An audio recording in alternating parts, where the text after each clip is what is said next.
Howdy, Tony Nestor. Talking about survival kit gear, the big 5 priorities. Remember, when you head out to the field, you got to have enough stuff with you to take care of shelter, water, fire, signaling, and any medical issues that come up. Those are the big 5 physical priorities for short-term survival. Notice food's not on the list. Food's not an immediate survival priority. You can go a long time without food, and I'll talk about that a little bit later on. But let's look at some specialized desert gear here. And by the way, the big 5 priorities, some people really like to get into ranking those. Hey, you got to do shelter first, and then water, and then fire. No, it's got to be fire, then water. It's going to depend on where you're at, the time of year it is, what your environment dictates, and what you have to work with.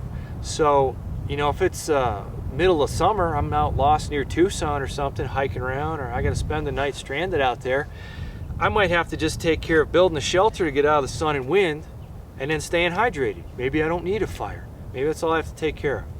I'm up in the high desert, Great Basin Desert in Idaho in the wintertime in February, where I've been before, minus 20 degrees sometimes, 0 degrees. Maybe fire comes first and shelter.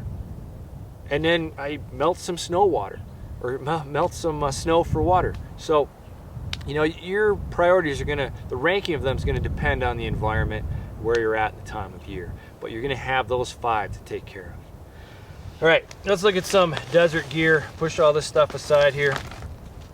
Specialized desert gear.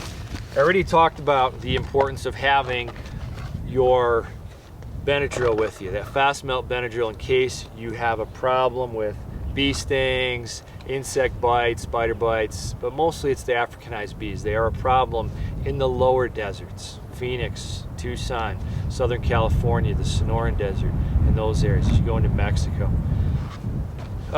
Carrying the Epipen. If you know you already have a history of anaphylaxis, you have severe allergies, you might want to consider talking to your doc.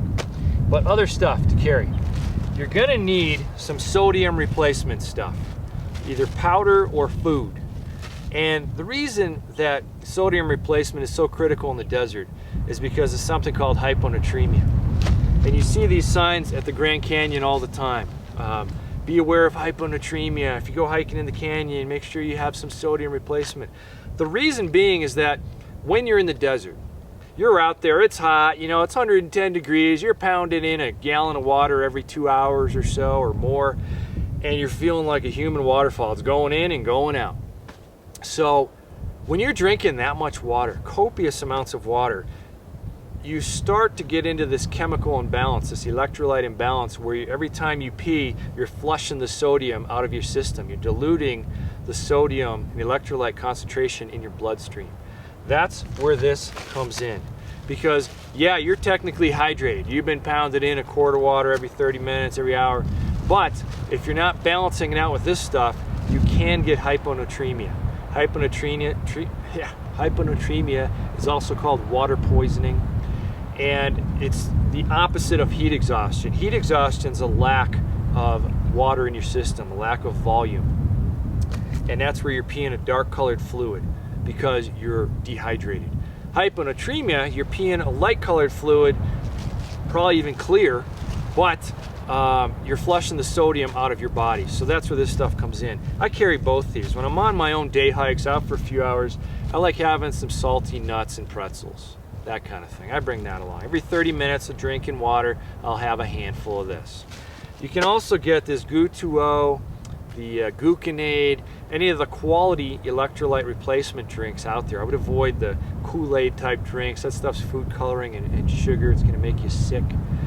So get something that you've tried out, you know it tastes good, because when you're hyponatremic, you might also have, you know, that feeling of wanting to upchuck everything. That's not going to be good if you vomit and further dehydrate yourself.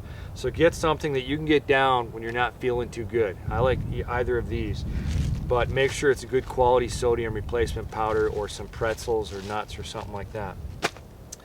That'll help balance out your water intakes. So you're right in the middle there. You're not dealing with hyponatremia. You're not dealing with heat exhaustion. Right in the middle. Binoculars, low powered binoculars, 8x23s. These things are great. I carry these on longer courses, on walkabouts where I'm out, and you know, we're covering 5 or 10 miles a day. We're scoping the landscape, looking for water sources. This can save you a lot of sweat and calories. I learned this from a friend of mine, an old desert rat, and you know, this is a critical survival piece of gear, in my opinion, for the long term. I don't necessarily carry this when I'm going out for 2 hours. If I'm going on a multi-day trip, binoculars are outstanding. I can home in on that, what I think is a water source 5 miles away. And it's like, okay, cool, we're gonna hike there. Or no, that's not a water source at all. It's some mineralization on the rocks, or somebody's shiny bumper, or mylar balloon, or whatever. Once found a mylar balloon in the Grand Canyon. We hiked to it. It looked like a little seep coming out of the side of the canyon wall, and we got there, and it was a mylar balloon that had probably floated over from Las Vegas. So, sunscreen. You got to have that. You got to have some sunglasses. You got to have a good brimmed hat or cap. But sunscreen, you got to be applying that on a regular basis.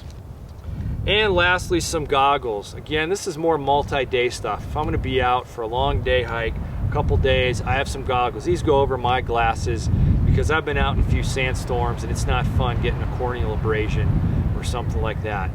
You can also get the good military ones. If you don't wear glasses, consider getting those. But if you spend a lot of time in the desert, I'd recommend carrying some type of eye protection with you. And that's where this comes in. I've got my eye wash here. I just used this morning, actually. We were out in the field gathering some clay to work on some primitive pottery for another class, and I got a whole bunch of sand and dirt in the eye because of the wind, and I just blasted it out. So eye wash, carry it in your glove box, carry it in your first aid kit for the long-term trips. This can be kind of bulky, so I usually only have this with me in my vehicle and that kind of thing. So those are some items related to desert survival. You got to have electrolyte replacement, some sunscreen, a good brimmed hat, some sun protection, and something to deal with anaphylaxis if you're spending time in the lower deserts.